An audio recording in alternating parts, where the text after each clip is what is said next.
আরে এই ফকিরকে তোমরা এত বড় রেস্টুরেন্টে কেন নিয়ে আসছো? আর নিয়ে এসছো তো ভালো কথা, একটা ভালো জামা পরতে বলবা না? আরে জিসান আর বইলো না, ওরে আমার রেস্টুরেন্টে আনি নাই, ও রেস্টুরেন্টের বাইরে দাঁড়ায় মানুষের কাছে ভিক্ষা চাইতেছিল। আরে ভাই, ও মানুষের কাছে ভিক্ষা করতেছিল, ওরে 100-200 টাকা দিয়ে আসতা। এত দামি রেস্টুরেন্টের ভিতরে নিয়ে আসার কি আছে? ও জানে এইখানের খাবার কত দাম। আমরা ওরে টাকা দিয়ে এই রেস্টুরেন্টে ঢুকছিলাম, ওরে আমাদের সাথে নেওয়ার কোনো উদ্দেশ্য ছিল না।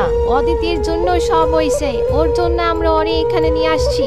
ভূমিকার নতুন বয়ফ্রেন্ড হচ্ছে এই জিসান। প্রিমিসকে এই জিসান আগে থেকেই দেখেছে তাদের কলেজের বাস্কেটবল টিমের সাথে। প্রিমিসের গরিবী হালত সম্বন্ধে আগে থেকেই সব জানতো, তাই প্রিমিসকে দেখেই জিসান রেগে যায়। ভাই, দেশে কত ল্যাংড়া লুলা মানুষ আছে, অসুস্থ মানুষ আছে, ভিক্ষা করে তো ওদের কাজ। ওর মতো একটা সুস্থ সবল মানুষ ভিক্ষা করে ভাই। জিসান প্রিমিসকে অপমান করে কথা শোনায়, কিন্তু প্রিমিসের এতে কোনো যায় আসে না, কারণ তার নজর ছিল এই রেস্টুরেন্টের টেবিলের মধ্যে একটা লোকের দিকে। ওই লোকটি প্রিমিসের দিকে ঘুরে ঘুরে অনেকক্ষণ ধরে দেখছিল, প্রিমিসও তাকে দেখছিল। কিছুক্ষণ পর প্রিমিস লোকটিকে চিড়ে ফেলে। প্রিমিস তার দিক থেকে চোখ সরানোর আগেই লোকটি টেবিল থেকে উঠে প্রিমিসের দিকে আসা শুরু করে, আর প্রিমিসের হার্টবিট বেড়ে যায়, কারণ লোকটি এখানে আসলে প্রিমিসের আসল পরিচয় ফাঁস হয়ে যাবে। আচ্ছা, এই ছেলে যেহেতু এখানে এসেই পড়েছে, তাহলে এরে বলো ফ্রিতে খাবার যেন খাইয়েই যায়। আর শুনো, আমার এখানে আমার আরো অনেক হাই স্ট্যাটাস ফ্রেন্ডস আসবে, এই টেবিলে ওরে জায়গা দিতে হবে না, ওরে বলো অন্য টেবিলে গিয়ে বসতে। প্রিমিস এই সুযোগটি খুঁজছিল এখান থেকে বের হয়ে যাওয়ার জন্য, কারণ তাকে যে লোকটি দেখে ফেলেছে সে আর কেউ না, তাদের ঢাকা সিটি চৌধুরী গ্রুপের একজন কর্মকর্তা। সে যদি তার বন্ধুদের মাঝে এসে তার সাথে কথা বলে, তাহলে তার গোপন রহস্য প্রকাশ পেয়ে যাবে। আচ্ছা, কোনো সমস্যা নাই, তোমরা এখানে সবাই মিলে এনজয় করো, আমি চলে যাচ্ছি। আমার অন্য টেবিলে যাওয়ার কোনো দরকার নাই, তোমরা থাকো, আমি গেলাম। এই না, এইখানে যেহেতু আইসা পড়ছো, খাবার খাইয়া যাইবা। আমরা তোমার মতো না যে খাবার না খাইয়া এখান থেকে বের করে দিব। তুমি চুপচাপ সামনের ওই টেবিলে গিয়া বসো, আমরা ওইদেরকে দিয়ে তোমার খাবার পাঠিয়ে দিব না। প্রিমিস ভূমিকার কথা শুনে ওইখান থেকে একটু দূরে একটা টেবিলে গিয়ে বসে এবং নিজেকে একটু লুকানোর চেষ্টা করে, কিন্তু ওই লোকটি প্রিমিসের দিকেই আসা শুরু করে। প্রিমিসের মনে হচ্ছিল এইবার তার পর্দা ফাঁস হয়ে যাবে, তাই সে এত কিছু না ভেবে দরজা দিয়ে সোজা রেস্টুরেন্টের বাইরে চলে আসে, আর তারপর এক চিপায় গিয়ে দাঁড়ায় যাতে তাকে কেউ দেখতে না পায়। কিন্তু সেই লোকটি ওইখানে উপস্থিত হয়। আরে স্যার, আপনি এখানে? আমি আপনাকে দেখে অবাক হয়ে গেছি। হ্যাঁ হ্যাঁ, আমি। কিন্তু আপনি এখানে কি করতেছেন? স্যার, আমি তো এখানে ফ্যামিলি নিয়ে লাঞ্চ করতে আসছি। অনেক দিন পর স্যার একটু ফ্যামিলির সাথে বের হইলাম। ফ্যামিলিকে তেমন সময় দেওয়া হয় না কাজের চাপে, তাই ভাবলাম স্যার আজকে ওদেরকে একটু টাইম দেই। ও আচ্ছা, খুবই ভালো ব্যাপার। আমি এখানে আসলে আমার ফ্রেন্ডদের সাথে আসছি। ও সরি স্যার, সরি, আমি আসলে বুঝতে পারি নাই। আমার চোখ আসলে আপনার দিকে নজর পড়ছে, তো তাই নিজের আটকে রাখতে পারি নাই। আপনার সাথে দেখা করতে আইসা পড়ছি। স্যার কিছু মনে করেন না, আমি আর আপনাকে ডিস্টার্ব করব না। এটা বলার পর সেখানে প্রিমিস কিছু বলার আগেই সেই হোটেলের সামনে গাড়ি পার্কিং এর লোক এসে প্রিমিসকে বলে, এই যে স্যার, আপনার গাড়ির চাবিটা দেন, আমি আপনার গাড়িটা সেফ জায়গায় রেখে আসি, এখান থেকে গাড়ি হারিয়ে যাওয়ার চান্স থাকে। প্রিমিস লোকটিকে দেখে খুশি হয়, কারণ ভালোই হয়েছে যে লোকটি এখানে এসে তার কাছে গাড়ির চাবি চাচ্ছে। যদি প্রিমিসকে এইখানে না পেয়ে রেস্টুরেন্টের ভেতর তার বন্ধুদের মাঝে চাবি চাইতো, তাহলে তো সর্বনাশ হয়ে যেত। এরপর প্রিমিস পার্কিং আলাকে তার গাড়ির চাবি দিয়ে দেয় আর তাদের কোম্পানির লোকটিকে বিদায় দিয়ে দেয়। তারপর পার্কিং আলাকে বলে, আচ্ছা শুনেন, আপনি গাড়ি পার্কিং করে চাবি আপনার কাছে রেখে দিবেন, আর চাবি দেওয়ার জন্য আমাকে ভিতরে এসে ডিস্টার্ব করবেন না। আমি নিজে আপনার কাছ থেকে গাড়ির চাবি নিয়ে যাব। এরপর প্রিমিস রেস্টুরেন্টের ভিতরের দিকে ঢুকতে থাকে, আর এদিকে অদিতি ওদের কাণ্ড দেখে অনেক রেগে যায়। সেখানে সবাই চাইছে প্রিমিস আলাদা টেবিলে বসুক। অদিতির এই বিষয়টি খারাপ লাগে অনেক, তাই সে বলে, আচ্ছা, তোমাদের কি মনে হচ্ছে না তোমরা তোমাদের লিমিট ক্রস করতেছো? আমরা তো সবাই এখানে বন্ধু, আর প্রিমিসও আমাদের একজন বন্ধু, কিন্তু তোমরা ওর সাথে কেনই মুন্ডা বার করতেছো? তোমাদের আচরণ দেখলে মনে হয় ও তোমাদের চাকর। আমরা তোর এখানে ইনভাইট করি নাই, ও নিজে এখানে আইসা হাজির হইছে, আর আমরা ওকে তোমার জন্য এখানে নিয়ে আসছি। ওরা আমাদের সাথে চলার মতো ক্ষমতা নাই, তুমি বুঝো না? অদিতি কোনো ভাষা খুঁজে পায় না ওদেরকে বলার। এদিকে প্রিমিস আবার সেই টেবিলে গিয়ে বসে, আর সে দেখতে পায় তাদের কোম্পানির সেই লোকটা তার ফ্যামিলি নিয়ে আড্ডা দিচ্ছে। সে ওইগুলা দেখে হাসছিল। আর ঠিক ওই সময় সেই টেবিলে অদিতি এসে হাজির হয়। আরে অদিতি, তুমি এইখানে কেন? ওইখানে ওরা কত মজা করতেছে, তুমি ওদের সাথে গিয়ে আড্ডা দাও। আমার এইখানে থাকলে তোমার আরো সমস্যা হবে। আরে কিছু হবে না, আমার ওদের সাথে ভালো লাগতেছে না। ওরা কেমন জানি, আমি তোমার সাথে থাকি। অদিতিকে প্রিমিসের সাথে দেখে তাদের বন্ধুদের মাথা নষ্ট হয়ে যাচ্ছে। তাই ভূমিকা এই টেবিলের সামনে এসে অদিতিকে নিয়ে যাওয়ার জন্য এসেছে, কিন্তু অদিতি তার সাথে যাওয়ার জন্য রাজি না। প্রিমিস এটা দেখে খুবই আনন্দ পাচ্ছিল। তাদের কলেজের খুব কম মানুষই প্রিমিসকে দেখতে পারত, তাদের মধ্যে অদিতি একজন। অদিতি, তুমি এখান থেকে চলে যাও, আমার কোনো সমস্যা হবে না। আমি এইখানে একাই খাইতে পারবো। তুমি ওদের সাথে যাও, তোমাকে ওরা অনেক মিস করতেছে। প্রিমিস খুব সুন্দর করে বুঝিয়ে বলে। আর এইদিকে রেস্টুরেন্টের মধ্যে হাজির হয় একটি ছেলে। ছেলেটি খুবই স্টাইলিশ দেখতে। আর সেই ছেলেটিকে সবার সাথে পরিচয় করিয়ে দেওয়ার জন্য জিসান বলে, এ হচ্ছে আমার ভাইয়ের বন্ধু সিফাত। ও ছোটবেলায় আমার সাথেই লেখাপড়া করত, পরে ও দেশের বাইরে সুইজারল্যান্ডে চলে যায়, এখন দেশে ফিরেছে, এখানেই বাবার বিজনেস হ্যান্ডেল করবে। জিসান যখন তার বন্ধু শিফাতের সাথে সবাইকে পরিচয় করিয়ে দিচ্ছিল, তখন শিফাতের নজর চলে যায় প্রিমিসের টেবিলে সেই অদিতির দিকে। ভূমিকা অদিতিকে সেইখান থেকে আসার জন্য জোর করে, কিন্তু অদিতি সেটা মানতে চায়নি। তবে প্রিমিস তাকে মুচকি হাসি দিয়ে যেতে বলার পর সে ভূমিকার সাথে গিয়ে আবার তার বন্ধুদের সাথে টেবিলে গিয়ে বসে। শিবা, তুমি এইদিকে আইসা বসতে পারো, আমি তোমার জন্য খালি করে দিতেছি। তুমি এখানে এসে বসো অদিতির পাশেই। ভূমিকার বয়ফ্রেন্ড জিসান আগে থেকেই শিফাতকে অদিতির কথা বলে রেখেছিল। অদিতিকে আগে ছবি দেখে পছন্দ করে ফেলেছিল শিফাত, এবং অদিতির সাথে কথা বলার চেষ্টা করে, কিন্তু অদিতি শিফাতকে পাত্তাও দেয় না। শিফাত তাদের সম্পত্তি, টাকা পয়সার গুণগানকারী থাকে, কিন্তু অদিতি এগুলা কিছুই না খেয়াল করে সে ওই প্রিমিসের টেবিলের দিকে তাকিয়ে থাকে। তার মনে চাচ্ছিল সে প্রিমিসের সাথে গিয়ে বসে থাকতে। এইগুলো দেখে শিফাত জ্বলতে থাকে আর মনে মনে বলে, আরে এই ছেলের দিকে তাকিয়ে রইছে অদিতি, ওই ছেলের অকার তো আমার আন্ডারপ্যান্টের সমানও হবে না, ওর দিকে তাকিয়ে থাকার কি আছে? শিফাত মনে মনে এগুলা ভাবে থাকে আর তার রাগ হতে থাকে। এই সামান্য একটা ছেলের দিকে তাকিয়ে তাকে ইগনোর করছে, এটা তার সহ্য হচ্ছে না। তাই সে জিসানকে জিজ্ঞেস করে, আরে জিসান, ওই যে ওই দিকে একটা টেবিলের মধ্যে যে একটা ছেলে বসে আছে, ও কি আমাদের সাথে আসছে নাকি? ওর সাথে তো আমাকে পরিচয় করায় দিল না। আচ্ছা, ওই ছেলে তো ভূমিকাদের বাস্কেটবলের টিমের একটা মেম্বার। ওদের যত গ্রুপ আছে, পানি টানা থেকে শুরু করে যা কাজ আছে ওকে দিয়েই করায়। তুমি ওর অবস্থা দেখে বুঝতে পারছো না ওর সাথে আমাদের কত পার্থক্য? একটু আগেই নাকি বাইরে ভিক্ষা করছিল, পরে ওর জন্য মায়া হয়েছে, তাই খাবারের জন্য নিয়ে আসছে। শিফাত যখনই প্রিমিসের ব্যাপারে সেইগুলো শুনে সে নিশ্চিত হয়ে যায়। তার সাথে প্রিমিসের মোকাবেলার কোনো কথাই আসে না। প্রিমিস তাদের দিকে একবার তাকায়ও নি। আচ্ছা, তাহলে ওরে এখানে টাকার কি আছে? 150 টাকা দিয়ে বিদায় করে দিলেই তো পারতা। আরে দিয়ে দিছিল ভাই, শানে ওরে প্রথমেই 50 টাকা দিয়ে দিছিল। আমি তো দেখা পুরাই অবাক। পরে আমারে ওরা কাহিনী সব শুনাইছে। জানেন তো অদিতির একটু মায়া বেশি, গরিব দেখলেই সাহায্যের হাত বাড়ায় দেয়। আর ওর কপাল এত ভালো, ওই আমাদের সাথে খাইতে আসতে পারছে, না হলে তো জীবনে এইরকম রেস্টুরেন্টে আসতেই পারতো না। অদিতি ছাড়া তাকে নিয়ে সবাই মজা শুরু করে দেয়। এইদিকে প্রিমিস তাদের কথায় কোনো কানই দিচ্ছে না। এখন শিফাত কি প্রিমিসের সাথে খারাপ কিছু করবে? যদি করেও, তাহলে কি প্রিমিসের কোম্পানির লোক তার পরিচয় ফাঁস করে দিবে? আর এইদিকে প্রিমিস যদি এখান থেকে সব ঝামেলা শেষ করে বের হতে পারেও, তাহলে তার গাড়ি সবার সামনে দিয়ে কিভাবে নিয়ে প্রিমিসকে গুলি করা হয়। প্রিমিসকে গুলি করার সাথে সাথে সে একটা চিৎকার দিয়ে সেখানে লুটিয়ে পড়ে। এরপর প্রিমিসকে হেলিকপ্টারে করে তাদের নিজস্ব দ্বীপে এনে চিকিৎসা করা হয়। এইদিকে তাদের দ্বীপের মধ্যে 10 বছর পর তার এক ভাই তার সাথে দেখা করতে আসবে। প্রিমিস তার দ্বীপের মধ্যে ঘুরছিল সমুদ্রের পাড়ে। হঠাৎ সে দেখতে পায় কতগুলো মেয়ে সেখানে একসাথে বসে আড্ডা দিচ্ছিল। জানোস, চৌধুরী গ্রুপের বড় ছেলে এই দ্বীপের মধ্যে আসছে, কিন্তু নিশান স্যার আমাদেরকে এই দ্বীপের মধ্যে কেন আসতে বললো বুঝলাম না। আরে ভাই, কি বলস? চৌধুরী গ্রুপের মালিকের আরো ছেলে আছে। আমরা তো নিশান স্যারের গার্লফ্রেন্ড। যদি নিশান স্যারকে বিয়ে করতে না পারি, তাইলে নিশান স্যারের ভাইকে পটাবো।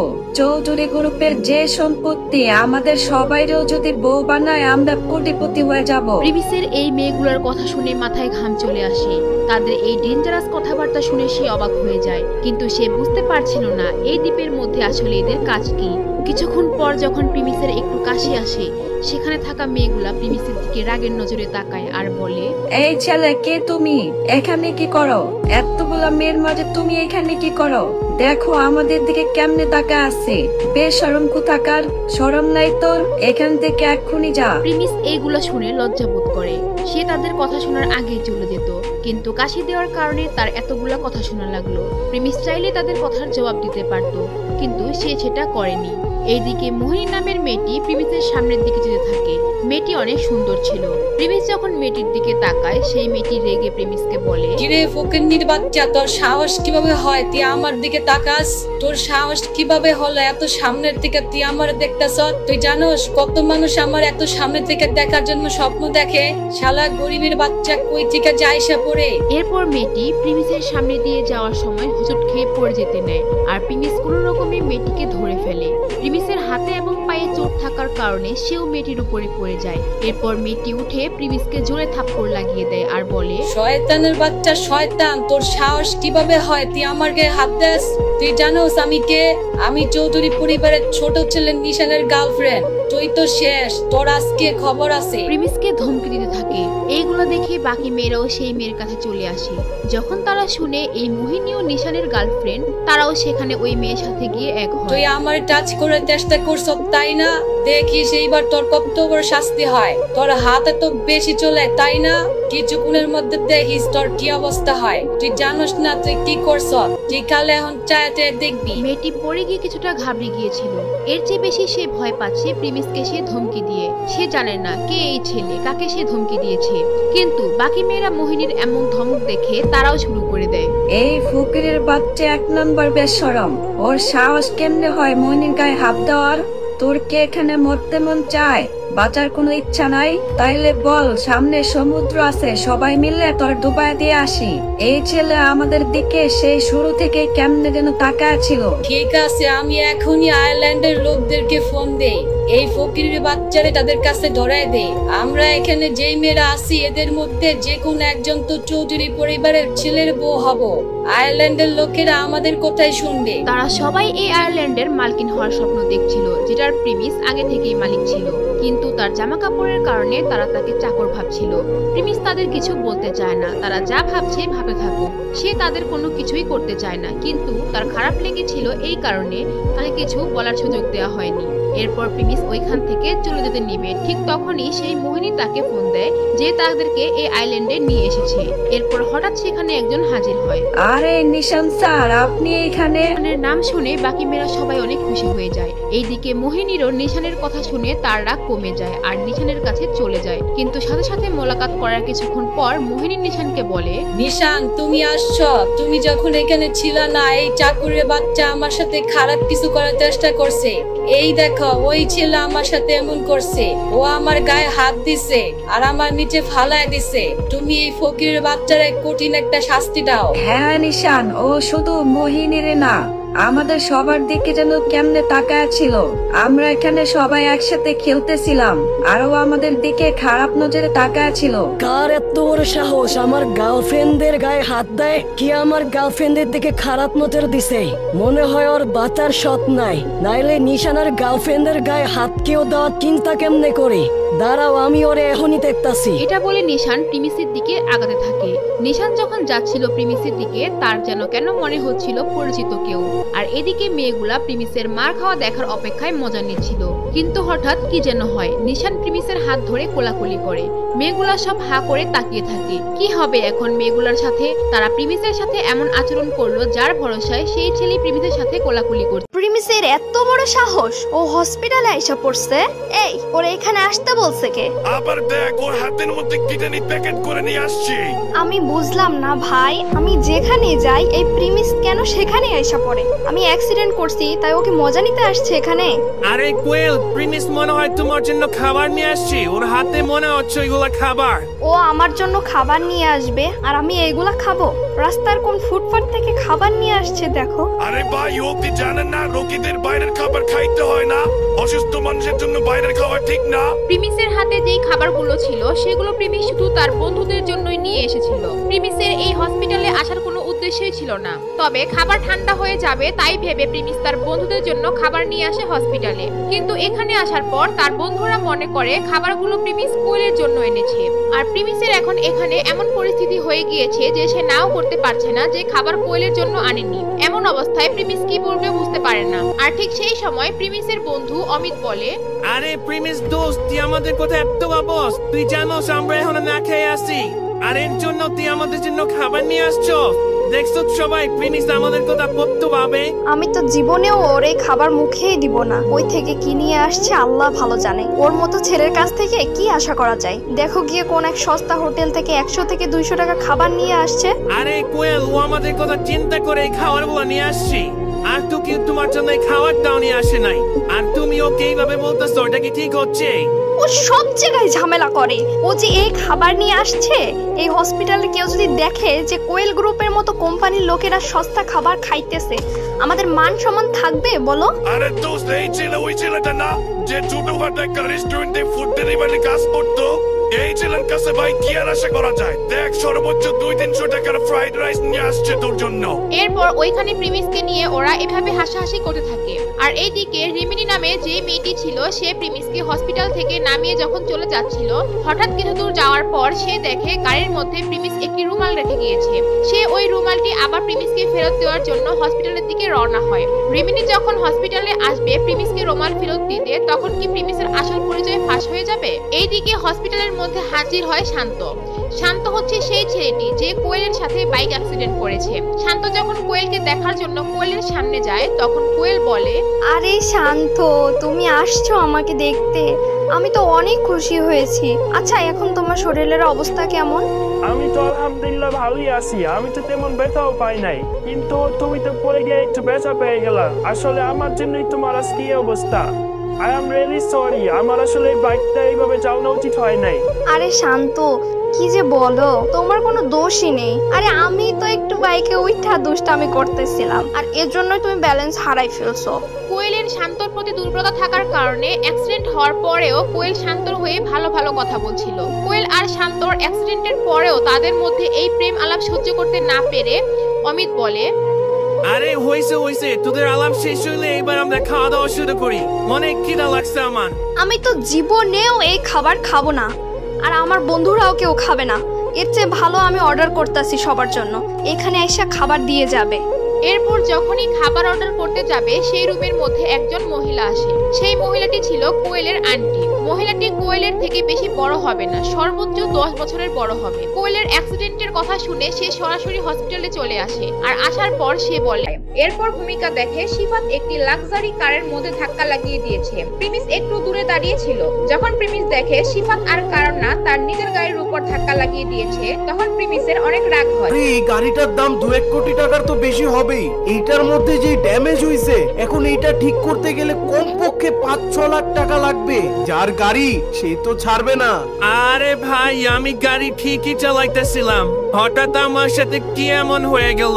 আর আমি যদি জানতাম এমন কিছু হবে, আজকে আমি তাহলে গাড়ি নিয়েই বেরোতাম না। ভাই, আমি এই গাড়ি আগেও দেখছিলাম এক লোকের কাছে। এই গাড়ি তো জার্মান থেকে বানানো। এই গাড়ির দাম মিনিমাম 1 থেকে 1.5 কোটি টাকা হইব। এইটার মধ্যে যেই ড্যামেজ খাইছে, এটা তো ঠিক করতে মিনিমাম 7 থেকে 8 লাখ টাকা তো লাগবে। সিফাত এটা শুনে ঘাবড়ে যায়। এত টাকা জরিমানার কথা শুনে তার মাথার মধ্যে রক্ত উঠে যেতে থাকে। তার শরীর ভয়ে কাঁপা শুরু করে দেয়। এইগুলা চিন্তা করতে করতে সে দুর্বল হয়ে যায়। আর সে সেখানে কিছু একটার মধ্যে ঢেলান দিয়ে বসে পড়ে। ও এত বড়লোকের ছেলে না যে পকেটে হাত দিলে 5-6 লাখ টাকা বের করে দিতে পারবে। আরে সিফাত, একটুখানি অস্তে চালাইলে তো এমন অ্যাক্সিডেন্ট হইতো না। তাড়াহুড়া না করলেও পারতা। সিফাত নিজেও কিছু করে না, এখনো তার বাবার ব্যবসাতেও জয়েন করেনি, তাই সে তার বাবার কাছ থেকেও এত টাকা চাইতে পারবে না। ওর বাবার কাছেও 5-6 লাখ টাকা কম অ্যামাউন্ট না। ওর আব্বু যদি জানে তাহলে সিফাতের অবস্থা খারাপ করে ফেলবে। যখন সবাই দেখে সিফাত মাথার মধ্যে হাত দিয়ে বসে আছে, তখন বাকিরাও তাকে আর কিছু বলে না। সিফাত তার বন্ধুদের মাঝে ছোট হতে চাচ্ছে না, এমনকি ওদের সামনে তো কোনোভাবেই ইমেজ ডাউন করা যাবে না। আচ্ছা, তুমি এইখান থেকে চুপচাপ গাড়ি নিয়ে চলে যাইতেছো না কেন? এইখানে তো গাড়ির মালিক আশেপাশে নাই, আর আশেপাশে কেউ এখনো দেখে নাই। তুমি চলে যাচ্ছ না কেন? আর যার কাছে এত দামি গাড়ি আছে সে 5-6 লাখ টাকা, তার কি আসে যাবে? প্রিমিস যখন শিফাতের 12টা বাজার মতো চেহারা দেখে, সে তার হাসি মনে মনে আটকে রাখতে পারে না। প্রিমিস এটা ভেবে হাসছিল, মানুষ কত জলদি পাল্টে যেতে পারে। একটু আগে উপরে কি ভাবটাই না ছিল, আর এখন কি হয়ে গেছে। আরে ভাই, তুমি কি পাগল নাকি? তুমি কি দেখো না এখানে আশেপাশে কত সিসি ক্যামেরা লাগানো আছে? আমি যদি এখান থেকে বাইকে যাই আর পরে যদি এই গাড়ির মালিক জানতে পারে, তাহলে আমার কি অবস্থা হবে তুমি বুঝতে পারতেছো? আর তোমার তো মান সম্মান নাই, তুমি এগুলা কিভাবে বুঝবা? শিফাত যতই চিল্লাচ্ছিল, প্রিমিসের শুনতে তত মজা লাগছিল, কারণ তার এই হালাত দেখে সে মনে মনে হাসি আটকে রাখতে পারছিল না। হ্যাঁ, এখান থেকে ভেগে যাওয়াটা ঠিক হবে না। বলদের মতো কথা বলো না তো প্রিমিস, যেইটা বুঝো না ওইটা নিয়ে কথা বইলো না।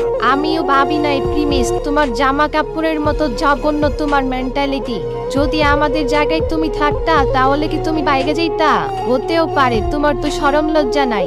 কলেজে কি তোমার এগুলাই শিখাইছে? প্রিমিস, তুমি কি আমারে তোমার মতো ভাবতেছো?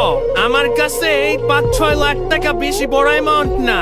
আরে এটা তো আমার 2 মাসের পকেট খরচা। তুমি যেটা 6 মাসে কামাও না, সেটা আমি একদিনে কামাই। প্রিমিসের ওর কথা বিশ্বাস হয় না। তার মনে হয় না শিফাতের বাবা বছরেও তাকে 6 লাখ টাকা পকেট মানি দেয়। আর যদি তেমন হতো তাহলে এইভাবে নিচে মাথায় হাত দিয়ে বসে থাকতো না। প্রিমিস, চলো আমরা এখান থেকে চলে যাই। তোমার ওদের কথা আর শুনতে হবে না, ওরা ওদের সমস্যা সমাধান করতে পারবে। অদিতির আর সহ্য হচ্ছিল না, যেখানে সব দোষ তাদের, তারপরও প্রিমিসকে কথা শুনতে হচ্ছে। তাই সে প্রিমিসকে নিয়ে সেইখান থেকে বের হয়ে যেতে থাকে। আর তখন সেখানে হাজির হয় গাড়ি পার্কিং এর সেই লোক। সে এখানে এসে গাড়ি ভাঙা দেখে চিল্লানো শুরু করে দেয়, আর প্রিমিস এইগুলো দেখে তাড়াতাড়ি এইখান থেকে যেতে শুরু করে দেয়। কার পার্কিং ম্যান যদি প্রিমিসকে দেখে ফেলে, তার আসল পরিচয় ফাঁস হয়ে যাবে। কি হবে নেক্সট পার্টে? প্রিমিসের আসল পরিচয় কি ফাঁস হয়ে যাবে? স্যার পুলিশে ফোন দিয়েন না স্যার, আমি সত্যি বলতেছি আমার ব্যাংকে টাকা আছে। তোর মতো ফকিরের কাছে থাকবে ব্যাংক অ্যাকাউন্ট? তোর ড্রেসের দিকে একবার টাকা দেখছো, স্মাইল আসছিল জামা পরে প্রথমে দেখে আমার সন্দেহ হয়েছিল যে তুই মিথ্যা কথা বলতেছস। তোর মতো রাস্তার ছেলের কাছে কি করে থাকবে এই কোটি টাকার ব্যাংকের অ্যাকাউন্ট? এই ব্যাংকে শুধু বড় লোকদের অ্যাকাউন্ট থাকে। ব্যাংকের ম্যানেজার কিছুতেই প্রিমিসের কথা শুনছেন না, এবং সে সিদ্ধান্ত নিয়েছে প্রিমিসকে পুলিশের কাছে ধরিয়ে দিবে, কারণ ফিঙ্গারপ্রিন্ট মেশিনে প্রিমিসের আঙ্গুল ম্যাচ করেনি। এরপর ব্যাংকের ম্যানেজার যখনই পুলিশকে ফোন দিতে যাবে, ঠিক তখনই প্রিমিস বলে, আরে স্যার, আপনি কি করতেছেন? পুলিশে কেন ফোন দিচ্ছেন? স্যার এমন তো হইতে পারে আমি ভুল আঙ্গুল দিছি, ডান হাতের আঙ্গুলটা কাজ করতেছে না, বাম হাতেরটা তো কাজ করতেও পারে। স্যার প্লিজ আপনি আমাকে আরেকটা সুযোগ দিন। দেখ, এই আঙ্গুল যদি কাজ না হয় আবার অন্য আঙ্গুল ট্রাই করো। বারবার ট্রাই করার কোনো সুযোগ নাই, এটাই লাস্ট। এই আঙ্গুল যদি কাজ না করে তাই আমি তোর সোজা পুলিশে দিব। এরপর প্রিমিস যখন তার বাম হাতটি ফিঙ্গারপ্রিন্ট মেশিনের মধ্যে দেয়, সাথে সাথে ফিঙ্গারপ্রিন্ট মেশিনে একটি আওয়াজ আসে আর ফিঙ্গার ম্যাচ করে যায়। আর সাথে সাথে ম্যানেজারের ফোনে একটি মেসেজ আসে, আর সে ওই মেসেজটি পড়ে থাকে। Verification successful, platinum member account, নাম প্রিমিস চৌধুরী। প্রিমিসের অ্যাকাউন্ট দেখে কাস্টমার ম্যানেজার একেবারে শক খেয়ে যায়, আর ফিঙ্গারপ্রিন্ট অ্যাপ্রুভ হয় প্রিমিসের মুখে হাসি চলে আসে, এবং ম্যানেজারের দিকে রাগের নজরে তাকায় আর মনে হতে থাকে একটু আগে তাকে কত কথা শোনালো, তাকে কত অপমান করলো। তারপর ম্যানেজার প্রিমিসকে বলে, প্রিমিস চৌধুরী স্যার, আমার ভুল হয়েছে, আমাকে মাফ করবেন, আমি বুঝতে পারি নাই। স্যার আমি এই ব্রাঞ্চে নতুন আসছি, আমি আপনাকে চিনতে পারি নাই, স্যার আমাকে মাফ করবেন। আচ্ছা ঠিক আছে, তো আপনি এখন বলেন আমার অ্যাকাউন্টে কত টাকা আছে? এরপর কাস্টমার ম্যানেজার কম্পিউটারের মধ্যে দেখতে থাকে তার এই অ্যাকাউন্টে কি কি আছে। স্যার আপনার অ্যাকাউন্টে তো 500 কোটি টাকা আছে। শুধু তাই না স্যার, এই অ্যাকাউন্টের মধ্যে একটা ফেরারি কার আছে, 2 কেজি ওজনের 100টা বোরবারও আছে। এগুলো শুনে প্রিমিস ভাবতে থাকে সে এই টাকা দিয়ে কি কি করবে। আর ব্যাংকের কাস্টমার ম্যানেজার তো একেবারে অবাক হয়ে যায়। মাত্র 20 থেকে 22 বছরের একটা ছেলের কাছে এত টাকা, এত সম্পত্তি। প্রিমিসের কাছে যেই টাকা ছিল সেই টাকার 10%ও এই ব্যাংকের কারো কাছে ছিল না। এরপর প্রিমিস মাথার পিছে 2 হাত দিয়ে বলে, আচ্ছা ঠিক আছে, তাহলে আপনি আমাকে একটা কার্ডের ব্যবস্থা করে দেন। জি স্যার, আমি এক্ষুনি আপনার জন্য একটা কার্ড নিয়ে আসতেছি। স্যার আপনি শুধু আমাকে 10 মিনিট সময় দেন, শুধুমাত্র 10 মিনিট। কিছুক্ষণ পর কাস্টমার ম্যানেজার একটা প্রিমিয়াম ভিসা কার্ড নিয়ে আসে, আর সে ওই কার্ডটি প্রিমিসের কাছে দিয়ে বলে, স্যার, এই কার্ডটি আমাদের ব্যাংকের সবচেয়ে রেয়ার একটা কার্ড। এই কার্ড দিয়ে আপনি আনলিমিটেড লেনদেন করতে পারবেন। এরপর প্রিমিস ওইখান থেকে কার্ডটি নিয়ে চলে যেতে থাকে। আর এইদিকে ম্যানেজার ইয়াসমিন মাথায় হাত দিয়ে বসে থাকে। সে বুঝতেই পারছে না যে কি হচ্ছে ভিআইপি রুমে। সে ভাবতে থাকে প্রিমিস মনে হয় পাগল, না হয় কোনো ক্রিমিনাল, আর না হলে সে ডাকাত। প্রিমিস মনে হয় কাস্টমার ম্যানেজারকে বন্দী করে রেখেছে। এগুলো ভাবতে ভাবতে সে প্রিমিসের জন্য অপেক্ষা করে থাকে ব্যাংকের গেটের সামনে। কিছুক্ষণ পর যখন প্রিমিস ব্যাংক থেকে বের হয়ে যাচ্ছিল, ঠিক তখনই ম্যানেজার ভাই আপনার চোখে তো সমস্যা হয়েছে। আপনি কারে স্যার বলতেছেন? আপনি যারে স্যার বলতেছেন কিছুক্ষণ আগে রেস্টুরেন্টের বাইরে দাঁড়িয়ে সবার কাছে ভিক্ষা চাইতেছিল।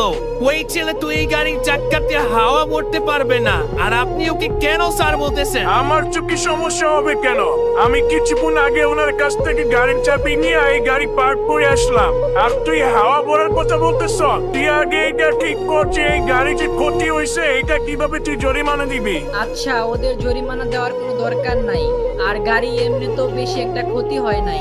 আপনি এক কাজ করেন, আপনি গাড়ির চাবিটা আমাকে দেন, আমি গাড়ি নিয়ে চলে যাচ্ছি। প্রিমিস তার কাছ থেকে চাবি নেয় আর সেখান থেকে চলে যেতে থাকে গাড়ি আনার জন্য। কারণ এখন সবাই যেহেতু জেনে গেছে এইখানে লুকিয়ে আর কোনো ফায়দা হবে না। এর কিছুক্ষণ পর প্রিমিস আস্তে আস্তে গাড়ি নিয়ে আসতে থাকে। যখন প্রিমিসকে গাড়ির মধ্যে দেখে তাদের বন্ধুদের মাথার হোশ পড়ে যায়। কেউ এটা কল্পনাও করতে পারেনি যাকে একটু আগে ভিক্ষা করতে দেখলো রেস্টুরেন্টের বাইরে, সেই ছেলে এত দামি গাড়ির মালিক। আরে ভাই, এত দামি গাড়ি, তাও আবার প্রিমিসের। ও এত দামি গাড়ি কিভাবে পাইলো? সেখানকার সবার প্রিমিসের গাড়ি দেখে যেন হার্টবিট বেড়ে গিয়েছিল, আর অদিতির এগুলা দেখে যেন হার্টবিট বন্ধই হয়ে গিয়েছে। সবার মাথায় চক্কর আসা শুরু করে। আসলে কে প্রিমিস? কোথায় পেলো এই গাড়ি? যেই ছেলে একটু আগে 10 টাকা চাইতেছিল, ওই ছেলে এখন 20 টাকার গাড়ি চালাচ্ছে। সবার মনে একটাই প্রশ্ন, প্রিমিস এই গাড়ি কিভাবে পেলো? এরপর সেখানে প্রিমিসের গাড়ি হর্ন বাজায়, আর গাড়ি অদিতির সামনে এসে দাঁড় করায়, আর তাকে বলে, অদিতি ভেতরে আসো, আমি তোমাকে কলেজে ড্রপ করে দিতেছি, চালু উঠো গাড়িতে। অদিতি প্রিমিসের কাহিনী দেখে সেম অবস্থা ছিল, কিন্তু বাকিদের মতো তার চলছিল না। প্রিমিস যখন তাকে গাড়িতে উঠতে বলে সে একটু সংকোচ বোধ করে। তারপর সে গাড়িতে উঠতে রাজি হয় এবং গাড়িতে উঠে যায়। এই সময় অদিতি অনেক খুশি হয়, কারণ এতদিন ধরে সে প্রিমিসের সাথে সঙ্গ দেওয়া তার ভুল হয়নি। যখনই প্রিমিস গাড়ির সামনে নিয়ে চলে যাবে, তখন ভূমিকা তার গাড়ির সামনে এসে বলে, প্রিমিস আমাকেও নিয়ে চলো, আমিও তো কলেজে যাব, আমাকেও একটু কলেজে নামায় দিও। এতক্ষণে সে বুঝে গিয়েছে এটা প্রিমিসের গাড়ি, তাই সে সাথে সাথে প্রিমিসের সাথে ভাব জমাতে এসে পড়েছে। যেই প্রিমিসকে দেখে সে নাক বন্ধ করে দিত, আজ তার কাছে যাওয়ার জন্য সে এত নিচে নামতেছে। আচ্ছা, কিন্তু আমার মনে হয় তোমার সিফাতের গাড়িতে যাওয়া উচিত। আর এমনিতেও তোমরা জুসবারে যাওয়ার কথা ছিল, তোমরা ওদের সাথেই চলে যাও। আরে প্রিমিস, আমার এখন জুস টুস খাইতে মন চাইতেছে না, তুমি আমাকে নিয়ে চলো, আমাকে একটু কলেজে নামাই দিও প্লিজ। প্রিমিস কোনো কথা না শুনে তার গাড়ি ওইখান থেকে নিয়ে চলে যেতে থাকে, আর ভূমিকা তার পিছন পিছন দৌড়াতে থাকে আর প্রিমিসকে ডাকতে থাকে। কিছুক্ষণ পর যখন প্রিমিস জোরে গাড়ি চালিয়ে চলে যায়, সে সেখানে থেকে যায় আর হাঁপিয়ে যায়। ভূমিকার এই কাহিনী দেখে মনে হচ্ছিল ওর বয়ফ্রেন্ড ওকে ছেড়ে দিয়েছে। এদিকে প্রিমিস আর অদিতি গাড়ির মধ্যে বসেছিল, আর অদিতির মনে হাজারো প্রশ্ন জমা হয়েছিল। আর সে ঠিক তখনই প্রিমিসকে বলে, প্রিমিস, আমি কোনোদিন ভাবি নাই এই গাড়ি তোমার হইতে পারে। আমি একদম অবাক হয়ে গেছি। কেন, কি হয়েছে? এই গাড়ি কি তোমার পছন্দ হয় নাই? প্রিমিস একটু ভারী কণ্ঠে এই কথা বলে। তাদের গাড়ির ছাদ খোলা ছিল, সুন্দর বাতাস আসছিল। অদিতি প্রিমিসের এই কথা শুনে লজ্জা পেয়ে যায় আর মুখ অন্যদিকে নিয়ে যায়, আর তারপর আবার বলে, গাড়ির থেকে তো আমার তোমাকে বেশি ভালো লাগে। প্রথমে যখন সবাই তোমাকে অপমান করতো, খারাপ বাজে ব্যবহার করতো, তুমি তাদের কিছু বলতা না, এইটা আমার কাছে অনেক ভালো লাগতো। আর এইটা খুব কম মানুষই সহ্য করতে পারে। আচ্ছা, আগের কথা বলতেছো, আগে ভালো লাগতো তো এখন কেমন লাগে? এখন কি আমি চেঞ্জ হয়ে গেছি নাকি? প্রিমিস এইটা চিন্তা করেনি যে অদিতি তাকে নিয়ে এইভাবে ভাবে। প্রিমিস অদিতির চোখের দিকে আগে ভালো করে দেখেনি। প্রিমিস এমন কিছু আশা করেনি আগে। এখন তুমি গাড়িতে বসে আছো, এই গাড়ি চালাইতেছো, এই গাড়ির মালিক তুমি। এখন তো এইটা ক্লিয়ার, সিফাত, ঈশান ওদের থেকে তোমার লেভেল অনেক উপরের। তুমি নিজেকে যেভাবে লুকায় রাখছিলে, আমি তোমার আসল পরিচয় বুঝতেই পারি নাই। আর এখন তোমার যে অবস্থা, তোমার সাথে কথা বললে সবাই ভাইবা চিন্তা কথা বলবে। অদিতি, তুমি আসলে ভুল বুঝতেছো। আসলে এই গাড়িটা আমার না, এটা আমি একজনের কাছ থেকে কিছুদিনের জন্য নিয়েছি। প্রিমিস মনে মনে করছিল এইটা বললে হয়তো তাদের মধ্যে আগের বন্ধুত্ব টিকবে, তাই সে এই মিথ্যা কথা বলতে বাধ্য হয়েছে। আর এমনিতেও এটা তো প্রিমিসের গাড়ি না, রিমিনির গাড়ি। সে কিছুদিনের জন্য নিয়েছে, তারপরও সে তো এর চেয়ে দামি গাড়ি নিয়ে আসতো। এখন কি হবে? অদিতি প্রিমিসের কথা বিশ্বাস করবে, নাকি প্রিমিসকে আরো কঠিন প্রশ্ন করবে, নাকি প্রিমিস তার আসল পর্দা ফাঁস করে দিবে অদিতিকে? কার এত বড় সাহস? কে করছে এই কাজ? কে এই গাড়ির সাথে ধাক্কা লাগাইছে? আমি ধাক্কা লাগাইছি। আমি বুঝতে পারি নাই ধাক্কা লেগে যাবে। আসলে আমি ভুল করে এটা করে ফেলছি। আরে ভাই, তুমি কি পাগল নাকি? এত বড় গাড়ি পার্কিং এর জায়গা, মাত্র কয়েকটা গাড়ি, তুমি কি চোখে দেখো না? তোমার এই একটুখানি গাড়ি নিয়ে তুমি এত দামি গাড়ির মধ্যে ধাক্কা লাগিয়ে দিছো। তুমি কি দেখো না? তুমি কি অন্ধ নাকি ভাই? আমি বুঝতে পারি নাই এমন কিছু হয়ে যাবে। এখন আর কি করার বলেন? এখান থেকে এখন কেউ কোথাও যাইতে পারবেন না। কেউ যদি এখান থেকে পালানোর চেষ্টা করো, তাহলে আমি সরাসরি সিকিউরিটির কাছে দিয়ে দিব। যতক্ষণ না পর্যন্ত এই গাড়ির মালিক আসতেছে, কেউ এখান থেকে এক পাও আগাবেন না। পার্কিং ম্যান ভয় পাচ্ছিল, কারণ গাড়ির যেই ক্ষতি হয়েছে সেটা যদি গাড়ির মালিক এসে দেখে তাহলে সব দোষ তার ঘাড়ে এসে পড়বে। এইদিকে প্রিমিস ভয় পাচ্ছিল যে পার্কিং ম্যান যদি তাকে দেখে ফেলে তাহলে তো সবাই জেনে যাবে তার আসল পরিচয়। তাই প্রিমিস অদিতিকে নিয়ে ওইখান থেকে যত তাড়াতাড়ি সম্ভব পালিয়ে যাওয়ার চেষ্টা করে। প্রিমিস অনেক ভয় পাচ্ছিল পালানোর সময় তাকে না পার্কিং ম্যান দেখে ফেলে। যখনই প্রিমিসরা যাচ্ছিল পার্কিং ম্যান তাদেরকে দেখে ফেলে। এই ছেলে দাঁড়াও, কোথায় যাচ্ছ?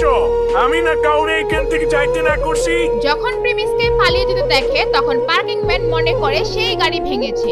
ওই পার্কিং ম্যানের কাজ ছিল তাদেরকে ধরা। যদি তাকে না ধরে তাহলে সমস্ত মামলা তার উপর এসে পড়বে। এইদিকে প্রিমিস আগে আগে পালাচ্ছিল আর পার্কিং ম্যান তার পেছন পেছন। ভূমিকা, সান, জিসান আর ঈশান সবাই তার পিছন পিছন আসতে থাকে। তারা দেখতে চায় প্রিমিস কেন পালাচ্ছে।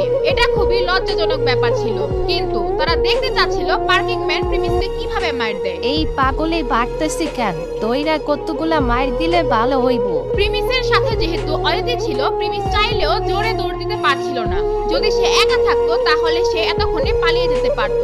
কিন্তু কিছুক্ষণ পর পার্কিং ম্যান প্রিমিসকে ধরে ফেলে। পার্কিং ম্যান যখন পিছন থেকে প্রিমিসের ঘাড় ধরে সেখানে থাকা প্রিমিসের বন্ধুরা খুশি হয়ে যায়। তারা ভাবে পার্কিং ম্যান হয়তো এখন প্রিমিসকে সেই মার দিবে আর অপমান করবে। এইদিকে অদিতি ভয় পাচ্ছিল এইবার আবার প্রিমিসকে অপমানিত হতে হবে। আরে তুই কি ভাবছ? তুই আমার হাত থেকে বাইতে যাবি? প্রথমত একজন মানুষের দামি গাড়ি তুই ভাঙছ, এরপর তারে না বলে পলায় দিতেছ। তোর তো আজকে খবর আছে। সেই পার্কিং ম্যান প্রিমিসকে পিছন থেকে না দেখে তাকে অনেক খারাপ কথা বলতে থাকে, কিন্তু যখন সে প্রিমিসের মুখ তার দিকে ঘোরায় সে সাথে সাথে বলে ওঠে, আরে স্যার আপনি এখানে? স্যার আপনি কেন ভাগতেছেন? এটা বলার পর তার মুখ দিয়ে আর কোনো কথা বের হয় না। আসলে যারা এই ধরনের গাড়ি চালায় তাদের বয়স মিনিমাম 40 থেকে 50 বছরের মানুষ হয়ে থাকে। প্রিমিসের মতো একটি 20-22 বছরের ছেলের কাছে এই গাড়ি থাকতে পারে সেটা সে কল্পনাও করতে পারেনি। কিছুক্ষণ আগে যখন সে প্রিমিসকে দেখছিল ওই গাড়ি নিয়ে, তখন তার প্রিমিসের উপর একটা ভালো ধারণা তৈরি হয়েছিল। স্যার আমাকে মাফ করে দেন। স্যার আমি ঠিক মতো দেখতে পারি না এটা আপনি। স্যার আমি যদি দেখতাম আপনি, তাহলে আমি জীবনও আপনার পিছে ভাগতাম না। আর স্যার আপনি এখানে এইভাবে ভাগতেছিলেন কেন? আপনি বললে স্যার আমি আপনার গাড়ি এইখানে নিয়ে আসতাম। পার্কিং ম্যান এরপর চুপচাপ দাঁড়িয়ে থাকে। পার্কিং ম্যানের এমন কথাবার্তা দেখে দূর থেকে যারা হাসছিল ওদের মুখ বন্ধ হয়ে যায়। আর ভূমিকা, সান, সিফাত আর জিসান প্রিমিসদের সামনে আসে। আর পার্কিং ম্যান ওদেরকে দেখেই প্রিমিসকে বলে, স্যার এই ছেলে আপনার গাড়ি ভাঙছে। যদি আপনি চান আমি ওদের কাছ থেকে এই গাড়ি ঠিক করতে যত টাকা লাগে নিয়ে দিব। আর যদি ও টাকা না দেয় তাহলে আমরা ওকে পুলিশে ধরিয়ে দিব। এইটা শুনে সেখানকার সবাই অবাক হয়ে যায়। পার্কিং ম্যান কেন প্রিমিসকে স্যার বলছে? কি হবে এখন? প্রিমিসের আসল পরিচয় কি ফাঁস হয়ে যাবে, নাকি প্রিমিস আবারও বাঁচার কোনো উপায় বের করে? এই দেখো, আমাদের সময় আর নষ্ট করো না, আমাদের আরো কাজ আছে। আরে আমি তোমাদের ফ্ল্যাট কিনতে আসছি, তোমাদের সামনে কাস্টমার খাড়া আছে, আর কি কাজ আছে তোমার? সম্মান দিয়ে কথা বলো, নাইলে আমি তোমাদের হায়ার অথরিটির সাথে কথা বলে তোমার নামে কমপ্লেইন করে দিব। আচ্ছা ঠিক আছে, তুমি এই ফ্ল্যাট কিনতে চাও তাই না? তাহলে শুনো, এই ফ্ল্যাটের দাম 2 কোটি টাকা। তুমি টাকা পেমেন্ট করো আর নিয়ে নাও ফ্ল্যাট। এরপর প্রিমিস এই কথা শুনে তার মানি ব্যাগ থেকে ব্যাংকের সুপ্রিম কার্ড বের করে ম্যানেজারকে দেয়। আর এইটা যদি মজা হয়ে থাকে তোমার কিন্তু খবর আছে, একদম পুলিশে দিব তোমাকে। ম্যানেজার এইটা বলে প্রিমিসের কার্ড তাদের মেশিনের মধ্যে দেয়। আর এইদিকে সেই মহিলাগুলা প্রিমিসের দিকে তাকিয়ে দেখতে থাকে। প্রিমিস এমন একটা ভাব ধরেছিল যেন সে একদম নরমাল।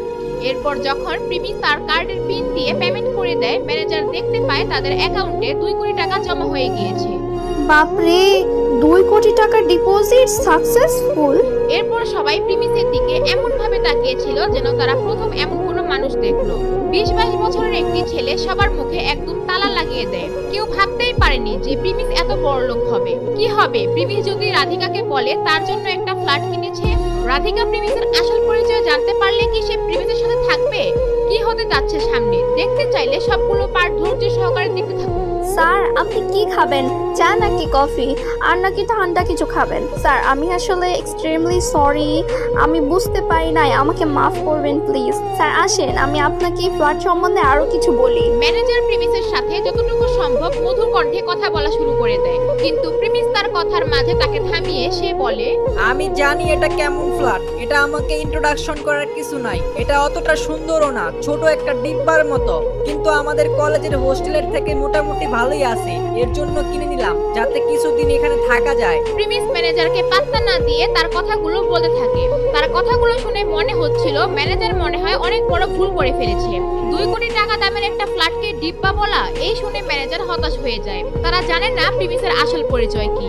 ওইখানে থাকা মহিলাগুলো মনে করছে প্রিমিস মনে হয় একটু শো অফ করছে। আরে ভাই, এই ছেলে তো বুইজা শুইনা শো অফ করতেছে। 2 কোটি টাকার ফ্ল্যাট কিনে নিজেদের চৌধুরী গ্রুপের মালিক ভাবতেছে। প্রিমিস এটা শুনে মনে মনে অনেক হাসছিল। তার মনে হচ্ছিল কিছুক্ষণের জন্য সে কোনো ফিল্মের হিরো হয়ে গিয়েছে। ভাই, আমার মনে হচ্ছে এই ছেলে এগুলা দেখানোর জন্য করতেছে, যশের বসে এগুলা করে ফেলছে। যখন ওর আব্বু জানতে পারবে এই 2 কোটি টাকা নষ্ট করে ফেলছে, তখন বুঝবে শো অফ কারে বলে। এখন তো শুধু আমাদের সামনে দেখানোর জন্য করতেছে। আমি শো অফ করতেছি, হাহা। এই ফ্ল্যাট কিনা আমার কাছে একটা চিপসের প্যাকেট কেনার সমান। প্রিমিসের এই কথা শুনে সেই মহিলা দুইজন যেন হাসি থামাতেই পারে না। কোথায় 2 কোটি টাকার ফ্ল্যাট আর কোথায় 10 টাকার চিপসের প্যাকেট? আচ্ছা, এই ব্যাপার। তাহলে এই হাউজিং এর মধ্যে যে প্লাটিনাম ফ্ল্যাট আছে, পারলে ওইটা কিনে দেখাও। এই ছোটখাটো ফ্ল্যাট কেন কিনতেছো? আচ্ছা ঠিক আছে, তাহলে এটাও কিনে নিতেছি, সমস্যা নাই। স্যার, আপনি কি সত্যি প্লাটিনাম ফ্ল্যাট কিনতে যাচ্ছেন? ম্যানেজার খুব খুশি হয়ে প্রিমিসকে এগুলো জিজ্ঞেস করে, আর সে মনে মনে অনেক খুশি থাকে, কারণ ম্যানেজার একটা ফ্ল্যাট সেল করতে পারলে সে সেখান থেকে 2% টাকা সে পায়। তাই সে আর দেরি না করে প্রিমিসকে প্লাটিনাম ফ্ল্যাটগুলো দেখানো শুরু করে দেয়। স্যার, এই প্লাটিনাম ফ্ল্যাট আমাদের হাউসিং এর সবচেয়ে সুন্দর আর সবচেয়ে এক্সপেন্সিভ একটা ফ্ল্যাট। এইটা আমরা সবাইকে দেখাই না, এগুলো অনেক দামি জিনিস, তো সবাই অ্যাফোর্ড করতে পারে না। আর এই ফ্ল্যাটে সমস্ত ধরনের সুবিধা আছে, যেমন special lift, swimming pool, internet, AC, যা যা লাগে একটা ফ্ল্যাটে সব আছে। স্যার, আপনি কি কিনবেন এটা? প্রিমিস দেখছিল মেয়েটি কত এক্সাইটেড ছিল একটি ফ্ল্যাট বিক্রি করার জন্য। সে ওই সময় যদি মেয়েটিকে তার পা ধরতে বলতো, সে ওইটাই করতো ফ্ল্যাটটি বিক্রি করার জন্য।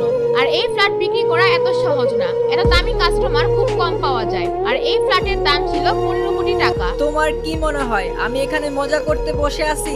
কত দাম এই ফ্ল্যাটের বলো? মাত্র 15 কোটি টাকা স্যার। আর যদি স্যার আপনি একসাথে পুরোটা পেমেন্ট করেন, আমি তাহলে আপনার জন্য 10% ডিসকাউন্ট করায় দিব। প্রিমিস এটা শুনে তার ব্যাংক ব্যালেন্সের কথা ভাবছিল। তার যতটুকু ধারণা তার কাছে এখনো 490 কোটি টাকার মতো আছে। সে একটুখানি ভাবছিল। সবাই তার দিকে তাকিয়েছিল সে 13 কোটি টাকা দিয়ে এই ফ্ল্যাট কিনবে কিনা। সবাই অপেক্ষা করছিল প্রিমিস হ্যাঁ বলবে নাকি না বলবে। ঠিক সেই সময় প্রিমিস তার ফোন বের করে ঢাকা সিটি ব্যাংকে কল দেয়। হ্যালো ম্যানেজার স্যার, আমি আপনাকে একটা অ্যাকাউন্ট নাম্বার দিতেছি। এই অ্যাকাউন্ট নাম্বারে 13,50,00,000 টাকা ট্রান্সফার করে দিন। আর ট্রান্সফারের সময় ওটিপি আসলে আমি আপনাকে পাঠিয়ে দিব না, আপনি পেমেন্ট করে দিয়েন। 13,50,00,000 টাকা অনেক বড় অ্যামাউন্ট হওয়ার কারণে সুপ্রিম কার্ড দিয়ে পেমেন্ট করা যাবে না। তাই সে তার ঢাকা সিটি ব্যাংকের ম্যানেজারকে ফোন দেয় হাউজিং কোম্পানির নাম্বারে ট্রান্সফার করার জন্য। আর ম্যানেজার প্রিমিসের নাম্বার সেভ করে রেখেছিল, তাই সে তাকে চিনতে পারে। আর সবাই মনে করছিল প্রিমিস হয়তো মজা করছে এইবার, কিন্তু সাথে সাথে হাউজিং কোম্পানির অ্যাকাউন্টে 13,50,00,000 টাকা ঢুকে যায়। আরে ভাই, এই বড় ফুল পেমেন্ট করে দিয়েছেন স্যার। আল্লাহ, এটা পুরো অবিশ্বাস্য ছিল, আমি এখনো বিশ্বাস করতে পারতাছি না। স্যার, আপনার পার্সোনাল নাম্বারটা কি দেওয়া যাবে? এরপর ম্যানেজার প্রিমিসের সাথে একটু মিশা ট্রাই করলে প্রিমিস ওই অফিস থেকে বের হয়ে নিচে চলে আসে। এইদিকে প্রিমিস চলে যাওয়ার পর ওই দুই মহিলা নোটিস করে প্রিমিস তাদের পছন্দের ফ্ল্যাটটিও কিনে নিয়েছে। এর জন্য তাদের মনের রাগ আর চোখে পানি এসে পড়ে একসাথে। তারা তাদের পছন্দের বাড়ি কিনতে না পারায় এখানে তারা থাকতে লজ্জা পাচ্ছিল। আর এইদিকে প্রিমিস যখন হাউজিং এর বাইরে দাঁড়িয়ে ছিল, সে একটা মহিলাকে হাউজিং এর ভিতরে ঢুকতে দেখে। সেই মহিলাটি ছিল আর কেউ না, মহিলা দুজনের সামনে যায় আর বলে, আরে সিস্টার, তুমি কান্না করতেছো কেন? কি হয়েছে তোমার? আমাকে খুইলা বলো। ওই মহিলা কোয়েলের আন্টিকে এইগুলো সব বলতে পারবে না যে তার হাজবেন্ড তাকে ফ্ল্যাট কিনে দিতে পারেনি, এমনকি ছোট্ট একটা ছেলের কাছে এইভাবে অপমানিত হয়েছে। আরে কিছু না, আমার চোখের মধ্যে একটু ময়লা ঢুকছিল তো এর জন্য এমন হইতাছে। আচ্ছা সিস্টার, তুমি আর তোমার হাজবেন্ড এইখান থেকে ফ্ল্যাট কিনতে চাইছিলা তাই না? কিন্তু এখানে ফ্ল্যাট কিনা তো অনেক কঠিন ব্যাপার। ঢাকা শহরের বড় লোক প্রবাসীরা এখানে এসে ফ্ল্যাট কিনে। হ্যাঁ জানি, এইখানকার ফ্ল্যাটগুলো অনেক সুন্দর আর অনেক দামি। আমরা একটা ফ্ল্যাট নিয়ে নিছি। মহিলা কোয়েলের আন্টিকে মিথ্যা কথা বলে এই দিক সেই দিক দেখতে থাকে। আর এইদিকে প্রিমিস ফ্ল্যাট কেনার পর সে ভাবে তার একটা গাড়ি কেনার দরকার। এর জন্য প্রিমিস গাড়ি কেনার জন্য সে একটি বড় শোরুমে যায় এবং সে একটি গাড়িও পছন্দ করে ফেলে। কিন্তু সে আবার ভাবে সে যদি এইখান থেকে গাড়ি কিনে তাহলে তো সে অন্য সব বড় লোকদের মতোই হয়ে যাবে। তাই সে ভাবে সে একটি কাস্টমাইজ গাড়ি বানাবে। আমি একটা এখান থেকে গাড়ি বানায় নিতে চাই, মানে একটা কাস্টমাইজ কার লাগবে আমার। প্রিমিসের কথা শুনে গাড়ির শোরুমের ম্যানেজার হেসে ফেলে। কিন্তু যখন প্রিমিস ওনার দিকে একটু রাগের নজরে তাকায় তখন ম্যানেজার ভাবে প্রিমিস আসলে মজা করছে না। এরপর সেই ম্যানেজার তার ডিজাইনের মতো সবকিছু মিলিয়ে হিসাব করে বলে গাড়ির দাম 1 কোটি টাকা। আচ্ছা ঠিক আছে, আমি আমার অ্যাকাউন্ট নাম্বার ট্রান্সফার করে দিচ্ছি আর আমার নাম্বার লিখে রাখেন। গাড়ি বানানো হয়ে গেলে আমাকে একটা ফোন দিয়েন। এরপর প্রিমিস তার অ্যাকাউন্ট থেকে 1 কোটি টাকা দিয়ে সেখান থেকে বের হয়ে যায়। আর এইবারও সেম এই অদ্ভুত কাণ্ড দেখে এখানকার সবাই একদম অবাক হয়ে যায়। এরপর প্রিমিস শোরুম থেকে বের হয় আর সে চিন্তা করছে আজকে একটু বেশি খরচা হয়ে গিয়েছে। সে কলেজ যাওয়ার জন্য ট্যাক্সি খুঁজছিল, ঠিক তখন তাকে রিমিনি কল দেয়। রিমিনি হচ্ছে প্রিমিসদের চৌধুরী কোম্পানির ঢাকা সিটির ডকুমেন্ট ম্যানেজার। পার্ট 13 ও 14 তাকে দেখানো হয়েছিল। এরপর রিমিনি মেয়েটি প্রিমিসকে ফোনের মধ্যে বলে তার সাথে কথা আছে আর প্রিমিসও সাথে সাথে দেখা করার জন্য রাজি হয়ে যায়। কিছুক্ষণের মধ্যে রিমিনি তার গাড়ি নিয়ে চলে আসে। স্যার একটু লেট হয়ে গেল, সরি স্যার। আচ্ছা স্যার, আপনি কেমন আছেন? আচ্ছা সমস্যা নাই, ব্যাপার না। আমি আলহামদুলিল্লাহ ভালো আছি, কিন্তু আপনি কিছু কি বলবেন? হ্যাঁ স্যার, বলবো। আপনি গাড়ির ভেতরে আসেন। এরপর তারা দুইজন গাড়ির মধ্যে উঠে যায় আর রিমিনি গাড়ি চালানো শুরু করে দেয়। কি এমন বলবে রিমিনি প্রিমিসকে যে তাকে গাড়িতে নিয়ে ঘুরতে আসলো? প্রিমিস দেখো, এখন যদি তুমি আমাকে মেরে ফেলো তোমার কিন্তু লাইফ শেষ। তোমারে কিন্তু জেলে যেতে হবে। তোমারে কিন্তু আমার লোকেরা জীবনও ছাড়বে না। যেখানে রাধিকাই বেঁচে নাই সেখানে আমি বাইচে থাইকা কি করব? রাধিকা তো তোমার কোনো ক্ষতি করে নাই, তাহলে রাধিকার কেন মারলা? আজকে আমি তোরে মাইরা রাধিকার মৃত্যুর প্রতিশোধ নিব। তোরে আজকে আমার কাছ থেকে কেউ বাঁচাতে পারবো না। এরপর প্রিমিস চারুকে আবার পানির নিচে ডুবিয়ে দেয়, অনেকক্ষণ এইভাবে রেখে দেয় এবং প্রিমিস এইবার সিদ্ধান্ত নেয় সে চারুকে মেরেই ফেলবে। কিন্তু হঠাৎ করে সেইখানে নদীর সামনে কতগুলা দামি দামি গাড়ি এসে থামে আর গাড়ি থেকে কয়েকজন গুন্ডা নামে। সেই নদীর সাইডে দাঁড়িয়ে থাকে আরেকজন মুরব্বিও সেইখানে এসে দাঁড়িয়ে থাকে। আরে ভাই দেখ, ঢাকা শহরের এক মাফিয়া ব্যাটালিস্টার গ্যাংয়ের গ্রুপের পোলাপান এখানে হাজির। এইবার দেখিস কি হয়। এই প্রিমিসের তো খেলা শেষ। একটু আগে প্রেমিকারা হারাইলো, এখন বেচারা নিজের জানটাও হারাইবো। সেই ব্যাটালিস্টার গ্যাংয়ের 2 জন লোক গিয়ে প্রিমিসকে বাড়ি দিয়ে সেই পানিতে ফেলে দেয়। আর ঠিক তখন চারু হাঁপ ছেড়ে বাঁচে আর সে দৌড় দিয়ে সেই মুরব্বির সামনে গিয়ে দাঁড়ায় আর বলে, আঙ্কেল আপনি আজকে না আসলে আমাকে ফকিরের বাচ্চা মেরেই ফেলতো। ও আমাকে অনেকক্ষণ ধরে পানির মধ্যে চুবাইছে। আঙ্কেল আজকে ওরে ছাড়বেন না, একদম জানে মেরে ফেলবেন। ব্যাটালিস্টার গ্রুপের বড় মাস্তান মতিন চাকলা। এই গ্রুপ ঢাকা শহরে বড় বড় মার্ডার করে থাকে। প্রিমিসদের কলেজেও এই গ্রুপের একটি টিম আছে। ব্যাটালিস্টার গ্যাংয়ের মতিন চাকলা চারুর দূর সম্পর্কের আঙ্কেল হয়, তাই চারুর এত পাওয়ার কলেজে। প্রিমিসের বাচ্চা, তোর আজকে খবর আছে? তোর এই দিনই জীবনের শেষ দিন। তুই আমারে মারতে চাইছিলি না, এইবার নিজের মরার সময় কমতে থাক। প্রিমিস রাধিকার শোকে এমনিতেই অনেক মর্মাহত। এরপর চারুর এই কাণ্ড দেখে সে প্রতিশোধের আগুনে আরো ফায়ার হয়ে যায়। ব্যাটালিস্টার গ্যাংয়ের 4-5 জনের সাথে মারামারি করে তাদেরকে ফেলে সেই চারু আর মতিন চাকলার সামনে চলে যায়। কিন্তু মতিন চাকলার সাথে ছিল আরো 2 জন বডিগার্ড। আঙ্কেল কিছু একটা করেন, এই বদমাইশ কিন্তু আমাকে মারার জন্য উঠে পড়ে লাগছে। প্রতিশোধের আগুনে জ্বলছে প্রিমিস। কি করবে এখন প্রিমিস? সে কি চারুকে মারতে পারবে নাকি এর আগেই মতিন চাকলার বডিগার্ড প্রিমিসকে মেরে ফেলবে? এইটা কি জামা পরে আসছ? ওই দিনে তো এই জামা পরে আসছিলা। তুমি কি জানো না পার্টিতে গেলে সুন্দর জামা পরে আসতে হয়? তুমি কি জানো সেখানে কত নামি দামি লোকেরা আসবে? তোমার দেখলেই তো সবাই হাসতে হাসতে শেষ হয়ে যাবে। আচ্ছা ঠিক আছে, তাহলে তোমরা যাও, আমি যাব না তোমাদের সাথে। আরে প্রিমিস দাঁড়াও, তুমি ওর কথায় মাইন্ড করো না। ও তো এমনিই বলে ফেলছে। তুমি তো এমনিই দেখতে অনেক হ্যান্ডসাম। তুমি যেটা পরে আসছো এটা পরেই চলো। প্রিমিস তাদের সাথে যেতে রাজি হয়। এরপর প্রিমিস গাড়িতে উঠে পড়ে এবং কিছুক্ষণের মধ্যেই গাড়ি গোল্ডেন লিফ হাউসের সামনে এসে থামে। আর এইখানেই প্রিমিসের 1 কোটি টাকা দামের ফ্ল্যাট আছে। হিমারি ও পূজা যখন এই বাসার সামনে এসে থামে, প্রিমিস ভাবে তারা হয়তো কারোর জন্য ওয়েট করছে। কিন্তু কিছুক্ষণ যাওয়ার পর প্রিমিস গাড়ি থেকে নামে। কি হচ্ছে এখানে? তোমরা গাড়ি থেকে কেন নামলা? তোমরা না পার্টিতে যাইবা? তাহলে এখানে দাঁড়ায় আছো কেন? কারণ আমরা আর কোথাও যাব না, আজকের পার্টি এখানেই হবে। তোমরা এখানে দাঁড়াও, আমি গাড়িটা পার্ক করে আসতেছি। প্রিমিস তার নিজের বাসার সামনে এসে শুধু একটা জিনিসই ভাবছে, রাধিকা তার কাজে গিয়েছে। যদি সে এখানে থাকতো তাহলে এই মেয়েদের সাথে দেখে প্রিমিসের অবস্থা খারাপ করে দিত। ঘুরে ঘুরে কি দেখতেছ? এরকম সুন্দর জায়গায় জীবনে প্রথম আসছো নাকি? দেখো দেখো, মন ভরে দেখে নাও। প্রিমিস পূজার দিকে তাকায় আর মনে মনে ভাবে তার বাসার চাবি এই মেয়ের হাতে ধরিয়ে দিতে, কিন্তু সে এটা করবে না, কারণ সে তাদের সাথে কোনো ঝামেলা এমনকি বড়লোক সাজতেও চায় না। এইদিকে হিমারি গাড়ি পার্ক করে সেখানে আসে। আচ্ছা চলো, আমার কাজ শেষ, আমরা ভিতরে যাই। এরপর হিমারি সেই বিল্ডিং এর ভিতরে ঢুকতে যায়, কিন্তু তার কাছে কোনো চাবি ছিল না, এমনকি ভিতর থেকেও কেউ গেট খুলছিল না।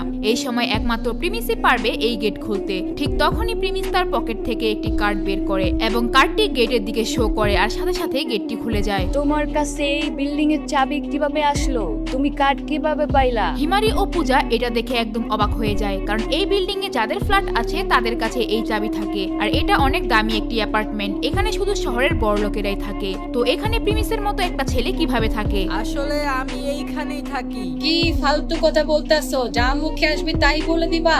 এখন তোমার বাসাও এখানে, এটা আমাদের মানতে হবে। তোমার কি মনে হয় আমরা ছোট বাচ্চা? তোমার এই বানানো কাহিনী শুনবো আর আমরা মেনে নিব?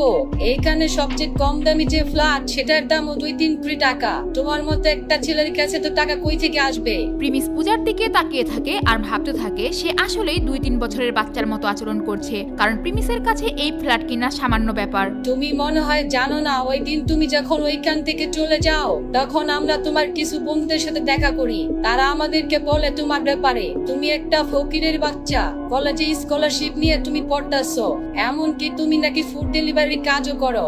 আরে পূজা, হয়তো হতে পারে ও সত্য কথা বলতাছে, আমরা তো আর জানি না। আরে এটা কেমনে হইতে পারে? ওই দিন গাড়ি নিয়ে চাপাবাজি করতেছিল আর আজকে বলে এই বাসায় থাকে।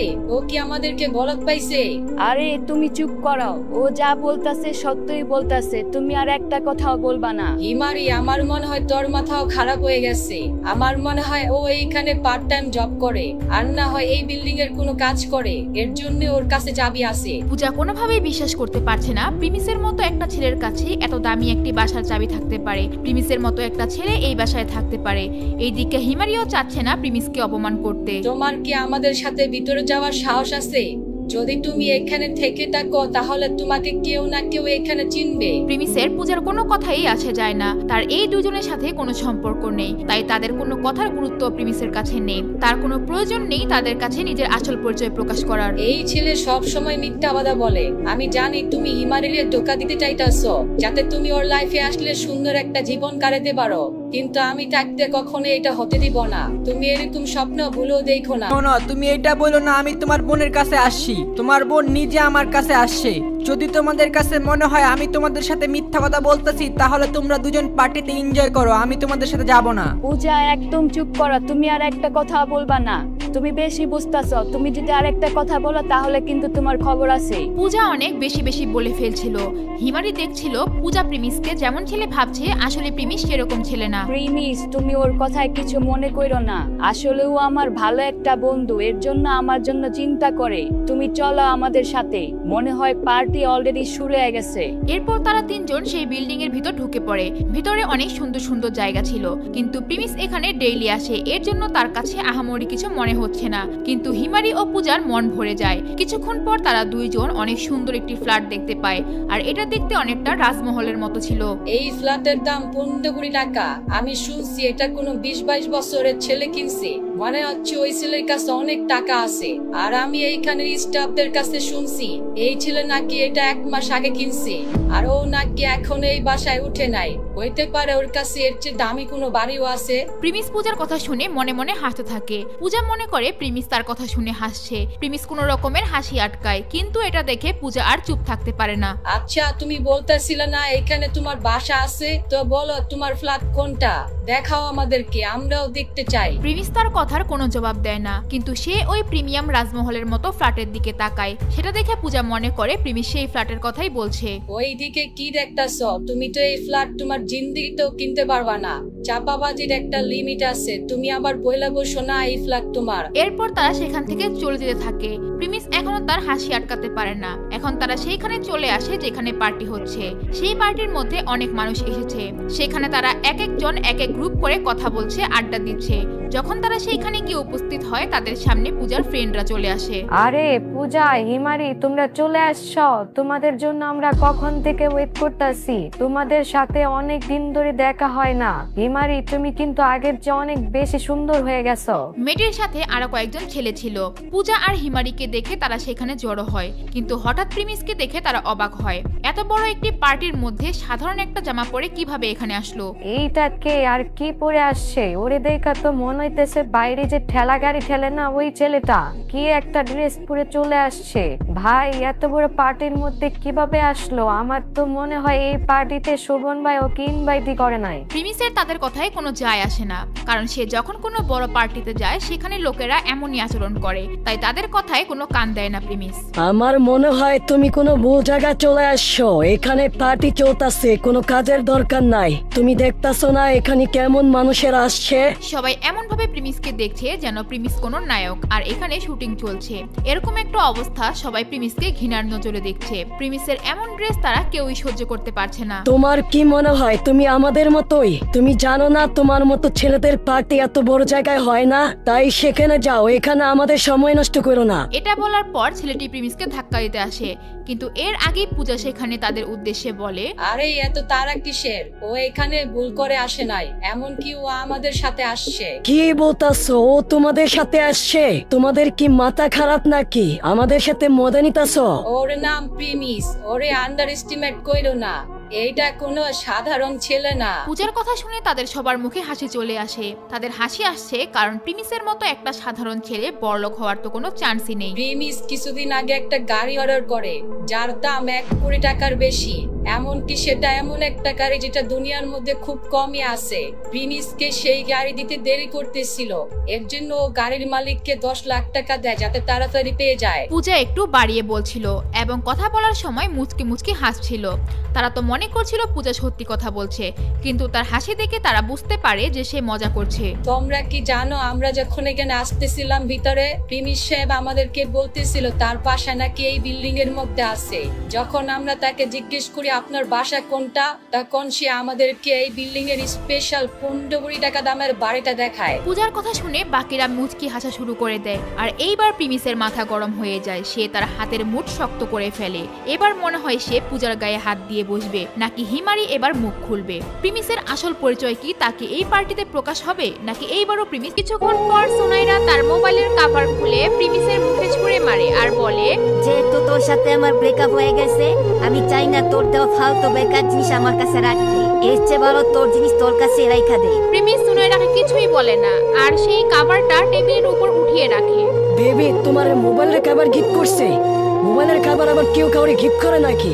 দেবী, কথা হচ্ছে যার মোবাইল কিনে দেওয়ার মতো সামর্থ্য নাই, সে তো মোবাইলের কভারই গিফট দিব, তাই না? আরে বেবি, কোনো সমস্যা নাই, আমি আজকে তোমার একটা নতুন ফোন কিনা দেবো। প্রিমিসের তখন মনে চাচ্ছিল জোরে জোরে চিল্লিয়ে হাসতে, কিন্তু সে নিজেকে কন্ট্রোলে রাখে। আর এদিকে সুনাইরা আর রাসেল প্রিমিসকে জেতানোর জন্য চেষ্টা করেই যাচ্ছে, কিন্তু প্রিমিস সেটা বুঝতে পারে এটা তারা ইচ্ছে করে করছে। প্রিমিসের নিজের জন্য কোনো কষ্ট হচ্ছিল না, কিন্তু সুনাইরার জন্য তার আফসোস হচ্ছিল। সুনাইরা যদি আর 2-1 দিন ধরে ধরতো, তাহলে প্রিমিস তার জন্য একটা মোবাইলের পুরো দোকান কিনে দিতে পারতো। ভাই, এইসব কি হইতাছে? তোর সামনে এত কিছু হইতাছে, তুই মুখ বুঝে বসে রইছ। তোর কি একটু রাগ হইতাছে না? না রে ভাই, যা হইতাছে ভালোই হইতাছে, আর যা হবে তা তো ভালোর জন্যই হবে। বাদ দে। এরপর রাসেল আর সুনাইরা প্রিমিসের দিকে তাকিয়ে দেখে যে প্রিমিস বেশ হাসি খুশি আছে। তারা প্রিমিসকে জেতানোর জন্য কত চেষ্টা করলো, কিন্তু প্রিমিসের এমন ভাব ধরে বসেছিল যেন তাদের মধ্যে কোনো সম্পর্কই ছিল না। তারপর তারা প্রিমিসকে আরো জেতানোর চেষ্টা করে। তাই এইবার প্রিমিস বলে, সুনাইরা তুমি এগুলা কেন করতেছো? তুমি এখানে কি বোঝানোর চেষ্টা করতেছো?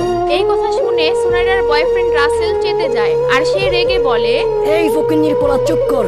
আজকে পড়তে কাছি তোরে সুনাইরা নিয়ে কিছু বলতে দেখি আর ওর থেকে তাকাইতে দেখি তোরা হাঁটতে ঘোরা ঘোরা করে বাড়াবো। থাম ভাই, এগুলার কোনো দরকার নাই। না আমি ফালতু জিনিস দেখি, না আমি ফালতু জিনিস নিয়ে কথা বলি।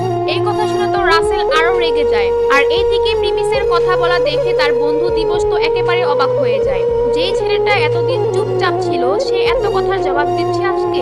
আর এইদিকে সুনাইরার বয়ফ্রেন্ড রাসেল তো একেবারে রেগে আছে। প্রিমিসকে মনে হয় মাইর দিতেই আসবে। ঠিক তখনই ক্লাসে আসে একটা মেয়ে আর সে বলে, আরে এটা তো অনেক দামি রেস্টুরেন্ট, এইখানে খাবারের দাম অনেক বেশি হইব, আর এইখানে আমরা সিরিয়াল পাইতে অনেক সময় লাগবো। আরে শোভা আপা, চিন্তার কোনো কারণ নাই। তুমি দেখো আমি 1 মিনিটের মধ্যে কিভাবে সিটের ব্যবস্থা করি।